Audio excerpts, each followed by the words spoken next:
Добар ден, пријатели, и добре дојдовте во уште едно издание и рубрика Прашање и одговори со Јосиф.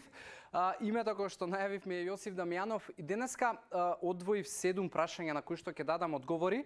Повеќето од прашањата се поставувани на социјалните мрежи во моја приватна порака. Може да ги користите, подолу има на екраните како може да ги најдете моите профили на Инстаграм и на Фејсбук, кој што е најголемата интеракција. Може да го правите тоа и користејќи го хаштагот #AskJosif. За да оставиме повеќе време за прашањата, односно одговорите кои што вие ги барате, веднаш ќе почнеме. Ни доаѓа од Марија со точка Блажеска, кој што вели: јас се уште користам запршка за готвење, пренесена од моите дома.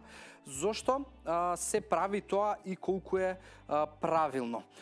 Марија, ова е пренесено од нашите дома и моите дома порано готвеа на овој начин. Запршката е практично начин како со брашно и со масло или маст да направиш смеса која што подоцна ќе ти го згусне јадењето, но негативните страни на ова се тоа што при правење на запршката и додавање во твојот оброк се добива густина, но се добива и многу поголема калориска вредност.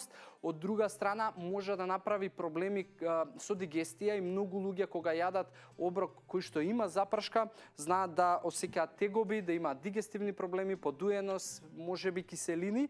Затоа јас алтернатива на тоа би ти препорачал да пробаш да пасираш зеленчуци сварени, да ги додаваш подоцна во оброкот и на тој начин да згуснуваш, и од калориски аспект е подобро и од нутритивен аспект многу повеќе ќе го збогатиш твојот оброк.